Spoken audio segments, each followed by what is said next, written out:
বন্ধুরা, এই ছেলেটিকে দেখুন। তাকে প্রথমে খাইয়ে তারপর পিটিয়ে মেরে তার প্রাণ নেওয়া হয়। কে এই ছেলেটি এবং কেন তাকে পিটিয়ে মারল ঢাকা বিশ্ববিদ্যালয়ের ছাত্ররা?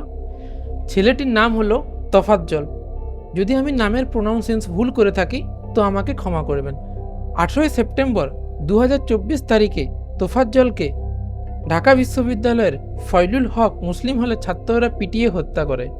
সেলফোন চুরির অভিযোগে তোফাজ্জলকে গুরুতর শারীরিকভাবে নির্যাতন করা হয়, যা তার মৃত্যুতে পরিণত হয়। কিন্তু এখানে প্রশ্ন এটাই যে এই ছোট অপরাধের জন্য কি কাউকে প্রাণে মেরে দেওয়া উচিত? তাদের কাছে আমার একটাই প্রশ্ন, তোদের ভিতরটা একটুও বেজে ওঠেনি একটা মানসিক ভারসাম্যহীন ছেলেকে মারার আগে?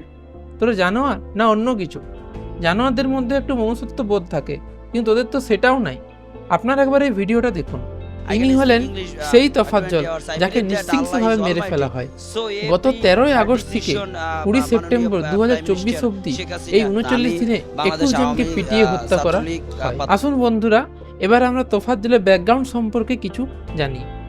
তোফাজ্জলের বাড়ি বরগুনা জেলার পাথরঘাট উপজেলার কাঁঠালতলী ইউনিয়নে। তিনি সরকারি সোহরাওয়ার্দী কলেজে মাস্টার ডিগ্রি অর্জন করেন। তার পিতা আব্দুর রহমান 2016 সালে সড়ক দুর্ঘটনায় মারা যান এবং সেই একই সালে অর্থাৎ 2016-তে তার মা বিউটি বেগম ক্যান্সারে মারা যান। তার বড় ভাই নাসিরউদ্দিন বাংলাদেশ পুলিশের একজন সাব ইন্সপেক্টর ছিলেন এবং তিনি 7 এপ্রিল 2023 সালে ক্যান্সারে মারা যান। তার চাচাতো ভাইদের মতে এই মৃত্যুর পর তার মানসিক সমস্যা দেখা দেয়, যা সম্পূর্ণ স্বাভাবিক। তিনি ঢাকা বিশ্ববিদ্যালয়ের ক্যাম্পাসে ঘুরে বেড়াতেন এবং ছাত্রদের দেওয়া খাবার খেতেন। মৃত্যুকালে তার বয়স ছিল 35 বছর। আপনি একবার নিজেই চিন্তা করে দেখুন, এই রকম ঘটনা ঘটলে যে কোনো সুস্থ মানুষ তো মানসিকভাবে ভেঙে পড়বে।